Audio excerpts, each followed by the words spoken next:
Nah, quotation bisa melalui dari leads opportunity inquiry sampai terbit quotation, itu bisa paralel dia. Jadi tidak perlu kita create lagi di sini. Dia akan otomatis tercreate ke sini nanti. Tapi jika memang kita itu membuat baru, jadi kita tidak membuat leads opportunity inquiry, maka kita wajib add quotation.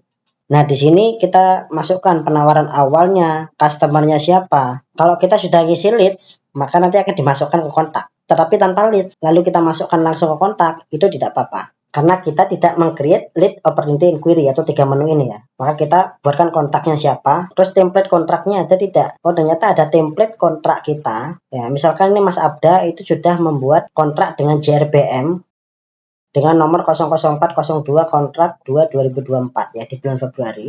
Ya udah, maka kita ambil aja ini format kontrak yang sudah ada. Kita ambil template kontraknya ini. Pengirimannya misalkan tidak tentu atau hanya sekali aja. Nah, ini per pengiriman atau borongan. Saya sarankan menggunakan per pengiriman karena borongan itu sebagai project paket ya. Stage itu misalkan masih negotiation. Negotiation stage, nah ini masih proses review. Kita mau buat quotation, maka prosesnya itu dimulai dari negosiasi dulu. Mau langsung close deal win, bisa juga close deal win. Borongan tidak. Ini sebenarnya ada hubungannya dengan ini, borongan. Kalau kita inputkan, jadi istilahnya begini, harga borongan ya.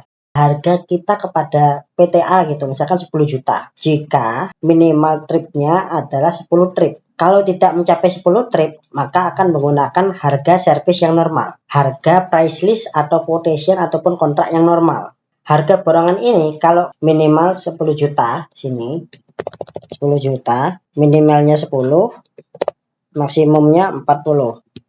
Jika harga paketnya 10 juta, jika belum mencapai 10 trip, misalkan masih 9 trip, maka dia masih menggunakan harga otomatis atas price list yang sifatnya borongan. Tidak hanya price list, bisa juga quotation yang sudah kita pilih sebelumnya. Price list yang sifatnya borongan, harga yang sifatnya borongan ya. Pada saat ini price list yang sifatnya borongan itu belum ada. Itu hanya item, volume, kilogram, tonase.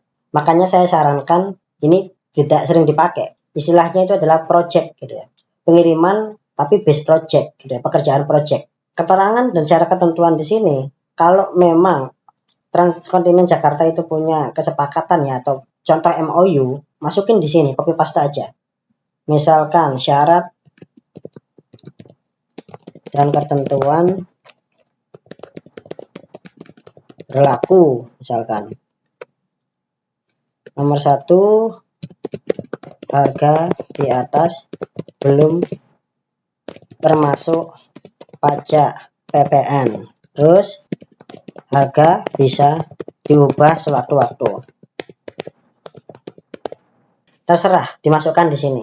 Harga quotation. Itu untuk quotation.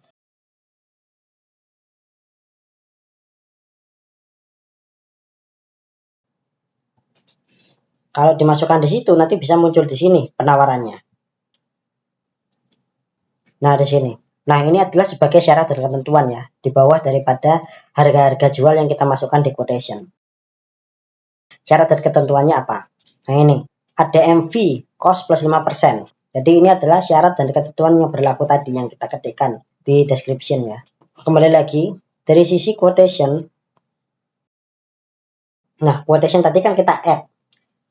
Oke, setelah kita save, nanti munculnya akan seperti ini, gitu ya, penawaran. Penawaran ini pada saat kita klik detail, di situ barulah kita memasukkan servis-servisnya.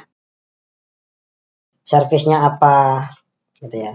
Rutenya mana, komoditasnya apa, ukurannya apa, gitu ya. Modanya.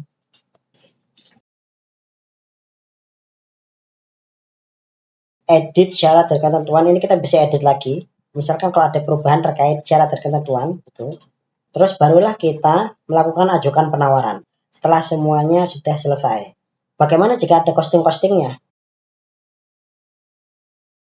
Costing-costing di sini itu kita bisa tambahkan. Costing-costingnya, termasuk dokumen-dokumennya. Tapi bukan auto generate pada saat setiap kita mengambil kontraknya PTA gitu misalkan. Maka otomatis operational cost-nya ini yang keluar gitu ya. Itu tidak. Ini hanya sebagai rekapitulasi bahwa dalam kontrak itu atas costingnya apa saja kita rekap di sini. Ini departemen marketing, bukan operasional. Sehingga orang marketing pada saat buat quotation, kita buat quotation nih, atas ini ya, tracking from Karawang to Cakung dengan servisnya tracking land transport. Operasional cost-nya berdasarkan kontrak kepada PT AR, PT Agen Resource, operasional cost-nya itu ini. Seperti itu. Tapi tidak ada hubungannya dengan operasional. Hanya saja operasional wajib melihat atau wajib diinfo bahwa settingan atas data kontrak atau price list kontrak atau quotation itu harganya pakai harga ini ya, cost-nya ya, biaya-biayanya ya. Itu. Jadi diinfokan di bagian pembuatan job file. Nah, ini kan yang masih berupa quotation. Oke, karena ini sudah dipakai untuk keperluan dari AR, kita coba untuk cari yang masih berupa trial atau testing ya teman-teman. Misalkan kita pakai yang ini. Coba kita tambahkan service. Misalkan ini. Oke, dibawa ke doc ini.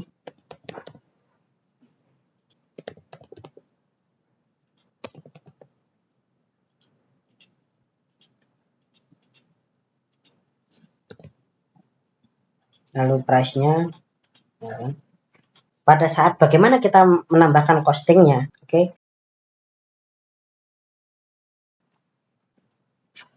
Jadi misalkan dalam si freight port to port ini ada cost gitu, ada biaya, HPP-nya atau CR-nya itu ada berapa gitu misalkan. Maka kita klik detail, kita masukkan biayanya.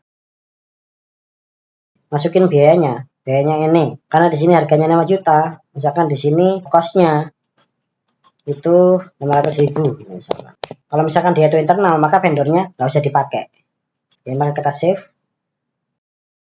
Jadi kalau internal teman-teman, itu kita isikan PT Transkontinent aja sebagai vendornya. Jadi pada saat saya lihat di sini, maka muncul di sini bahwa jasa si freight port to port itu ada cost-nya ini, CR-nya ini, custom clearance, seharga 500.000. Tapi ini tidak connect pada saat pembuatan job file. Ini tidak akan keluar otomatis. Terus bagaimana agar teman-teman job file tahu bahwa ada biaya HPP atau CR jika menggunakan jasa ini? Ya dimasukkan ke setting cost-nya atau ini di print ke teman-teman job file gitu ya. Input job file bahwa di sini ada cost-nya ini loh. Pada saat membuat job file, buat order jasa, maka akan tahu operational cost-nya ini. Maka akan sudah diinputkan sesuai dengan apa yang ada di kontrak. Tetapi kalau memang operational cost-nya itu sama dengan operational cost general, operational cost yang ada di publish rate, yang ada sekarang ini, jadi tidak perlu ditambahkan operational cost-nya. Karena nilainya ya sama, itu aja.